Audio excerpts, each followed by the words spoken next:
Penabrak mahasiswa UI Hasya Atallah dilaporkan orang tua Hasya. Penabrak yang merupakan purnawirawan polisi dianggap lalai memberikan pertolongan. Di hari yang sama dengan rekonstruksi ulang, orang tua mahasiswa UI Hasya Atallah melaporkan AKBP Purnawirawan Eko Budi Wahono penabrak anaknya ke Polda Metro Jaya. Polisi sejauh ini masih mendalami laporan tersebut. Hasil rekonstruksi untuk menjawab itu, dan kemudian tentu kita akan melakukan proses pendalaman terkait dengan laporan Ibunda Hasya dengan Ayahanda Hasya.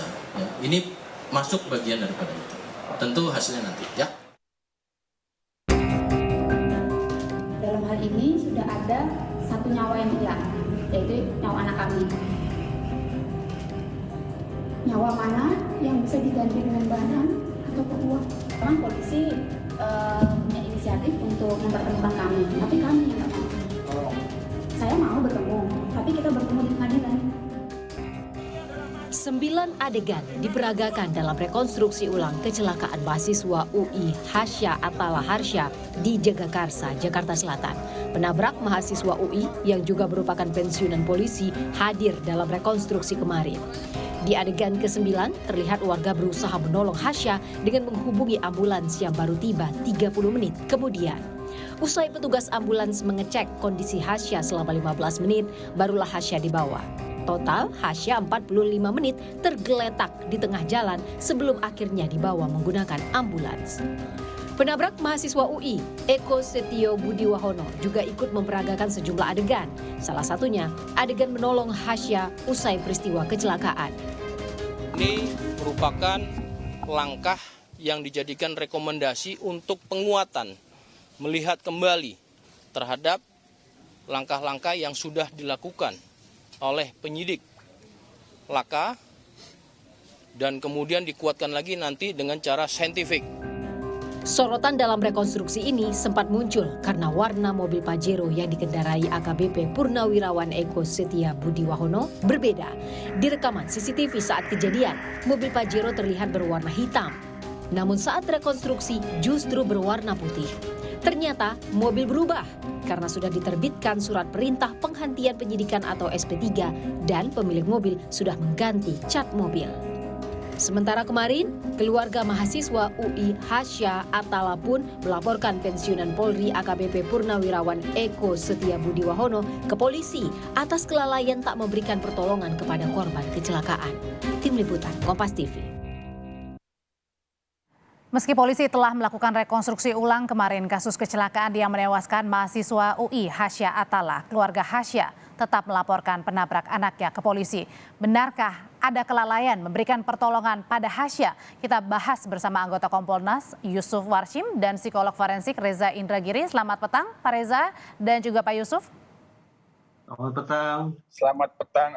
Ya, sebelum saya ke laporan dari keluarga Hasya, saya mau tanya dulu ke Pak Reza. Pak Reza, setelah SP3 kemarin ada rekonstruksi ulang, apa yang Anda lihat?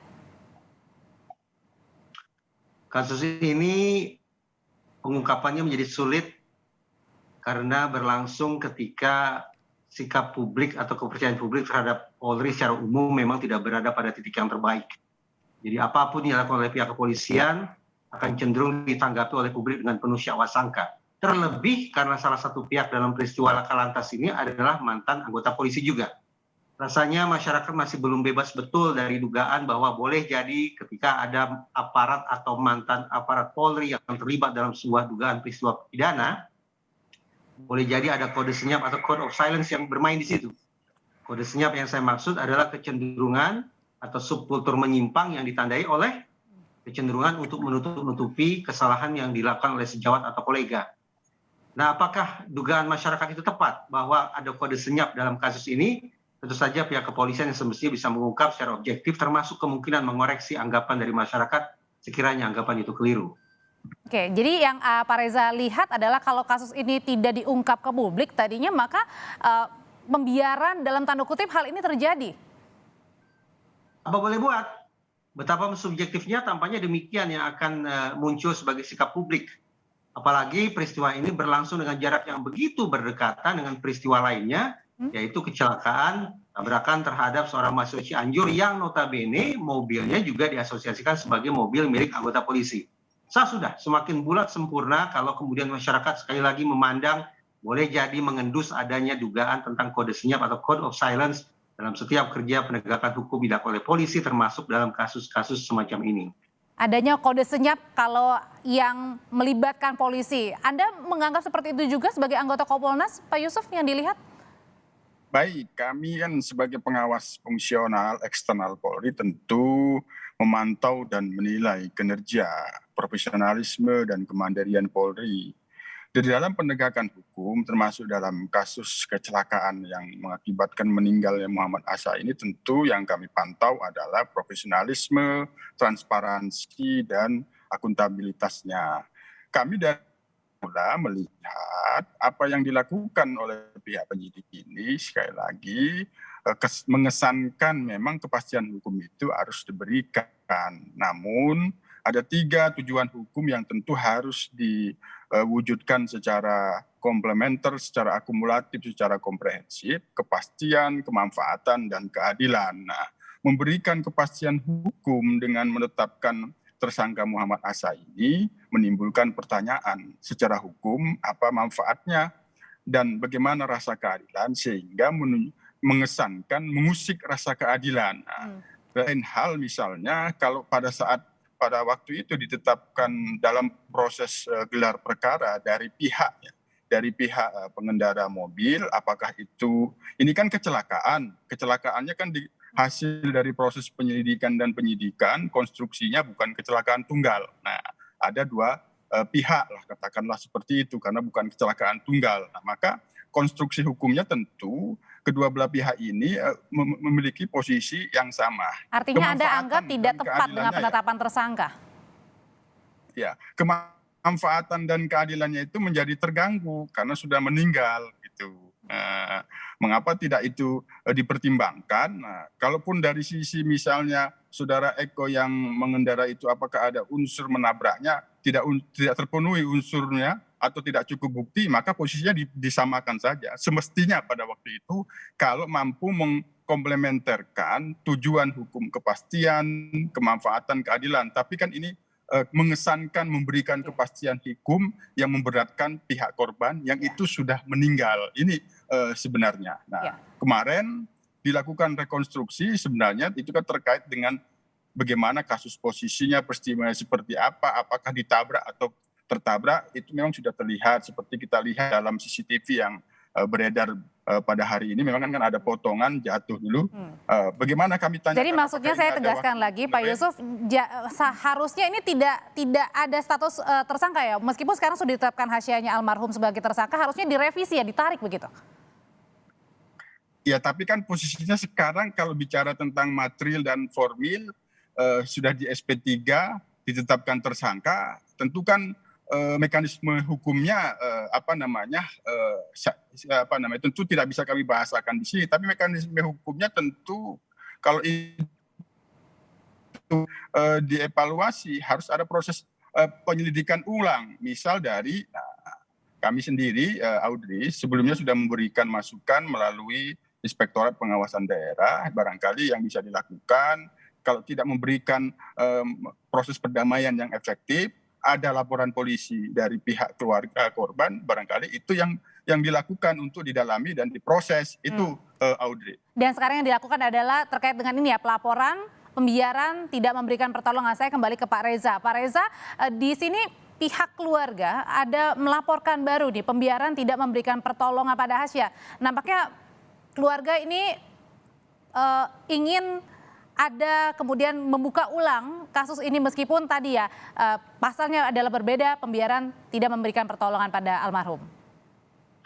Saya membayangkan bahwa pelaporan yang disampaikan oleh keluarga almarhum Hasya ini boleh jadi merupakan reaksi atas penetapan status tersangka yang diberikan oleh pihak kepolisian kepada putra mereka.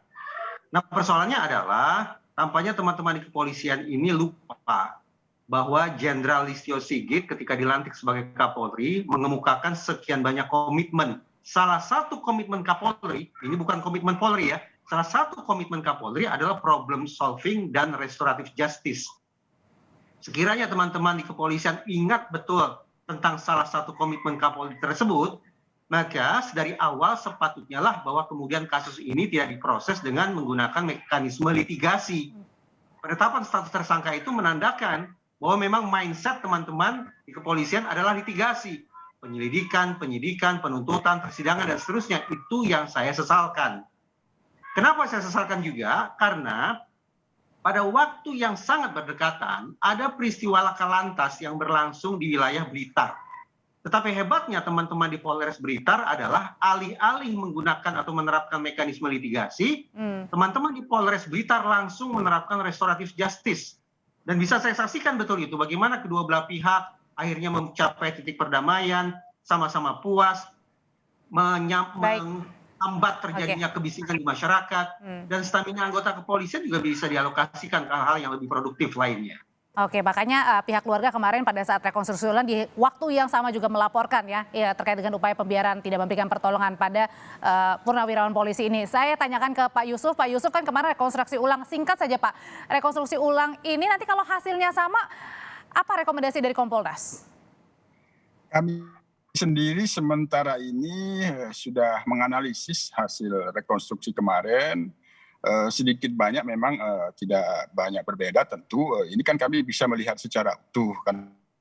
Nah, sebelumnya kan kita tidak ikut dalam rekonstruksi yang dilakukan penyidikan di awal. Nah, ada beberapa catatan-catatan tentu ini sudah kami terus komunikasikan. Ya, salah satunya kan kami bertanya, ada waktu untuk Fajri itu untuk menghindar atau mengerem tidak? Nah, misal jawaban secara traffic accident analysis itu ruangnya sangat sempit, sekitar 0, sekian detik itu. Ya, dan kecepatan juga kencang ya?